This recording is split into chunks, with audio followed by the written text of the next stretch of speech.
दोस्तों क्वेश्चन देखते हैं कि किसी निश्चित कूट भाषा में जोड़ गुणे को प्रस्तुत करता है, यानी जोड़ जहाँ पे है वहाँ पे गुणा प्रयोग किया जाएगा। ठीक, तो बाकी ऐसे ही चीज़ें होने वाली हैं। यहाँ पे घटाना जोड़ को, गुणा भाग को, और यहाँ पे भाग का निशान होना चाहिए था, भाग घटाने को प्रस्तुत करता है। तो प्रश्न कुछ इस प्रकार से बनता कि 16 भाग की जगह पे घटाना 8 हो जाता, और गुणा किसको प्रस्तुत करता है, भाग को, तो यहाँ पे भाग का निशान लग जाता, 4 हो जाता, और घटाना प्रस्तुत करता है जोड़ को, यहाँ पे जोड़ हो जाता, 2 हो जाता, और प्लस की जगह पे अपना गुणा हो जाता, यहाँ पे 1 हो जाता है। तो सबसे पहले तो हम यहाँ पे भाग ही करते हैं। ठीक है, तो यहाँ पे भाग करते तो 4 से 8 में भाग करते 2 मिल जाता, और इन दोनों का गुणा कर लेते 2 मिल जाता प्लस में, और यहाँ पे ये चूँकि ये माइनस में हो रहा था माइनस में रहेगा, तो कुछ ऐसा रहेगा, ये +2 -2 कट जाता, हमको 16 अकेले प्राप्त हो जाता।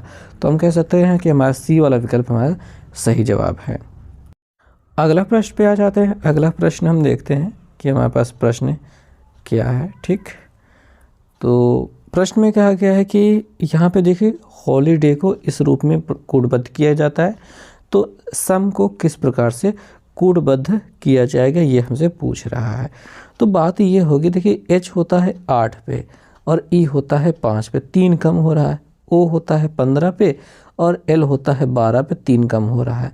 बस इसे ध्यान से देखते जाओगे तो y होता है 25 में से, u होता है 22 पे, 3 कम हो रहा है, यानी सभी में 3 कम हो रहा है। तो हम क्यों ना s जो 19 होता है उसमें से 3 कम करके 16 यानी कि p प्राप्त कर ले। p देखिए पहले अक्षर पे कहीं पे नहीं है, केवल पहले वाले विकल्प पे है, तो यहाँ पे यही अपना सही जवाब होगा। पूरा हल करने की आवश्यकता है ही नहीं। ठीक, आगे वाले प्रश्न पे चलते हैं। आगे वाला प्रश्न काफ़ी लंबा होने वाला है। देखिए यहाँ पे कह रहे हैं कि यहाँ पे @ का मतलब होता है बेटा, स्टार का मतलब होता है यहाँ पे, सॉरी यहाँ पे गलती थी, स्टार की जगह पे अपना हैज होना चाहिए था। हैज का मतलब होता है भाई और स्टार का मतलब होता है माँ। तो इसका क्या अर्थ होगा? ठीक है, अब इसमें ये भी कुछ दिया गया है, एक्स्ट्रा ऐड किया गया है, तो कोई टेंशन लेने वाली बात नहीं है। अपन ट्राई करेंगे कि अच्छे से सब कुछ आ जाए। तो सबसे पहले तो यहाँ पे दिया गया है x हैज़ y, मतलब कि हैज़ का मतलब यहाँ पे हमने बताया था कि उसका मतलब भाई होता है।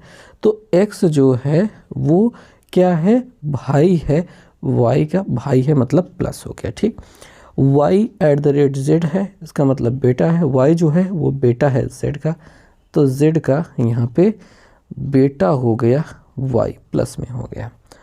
और z जो है वो w की क्या है, यहाँ पे स्टार का मतलब माँ होता है, तो z जो है वो माँ है, किसकी, w की माँ है। ठीक, तो यदि z के 2 बेटे हैं, यहाँ पे z है, z के ये 2 बेटे दिखाई दे रहे हैं और एक बेटी है, तो w बेटी है, तो इसका क्या मतलब हो गया, जो w है x की बहन है, जाहिर सी बात है w जो होगी वो x की बहन होगी। पहला वाला विकल्प अपना सही जवाब है।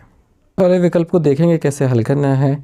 हल करेंगे तो कैसे पता चलेगा कि p परसेंटेज का मतलब पिता होता है, जो p है वो पिता है, किसका, q का पिता है। ठीक, स्टार का मतलब हो रहा है पुत्री, जो कि q है वो r की पुत्री है, तो यहाँ पे r की पुत्री कौन है, q है। उसके बाद इसमें ये संबोधन वाला चिन्ह आ गया है, इसका मतलब क्या होता है, बहन, तो r जो है वो बहन है s की, r जो है वो बहन है s की। तो यहाँ पे देख सकते हैं कि इनकी भी पुत्री है, इनकी भी पुत्री है, यानी ये आपस में पति पत्नी है और ये इसकी बहन है।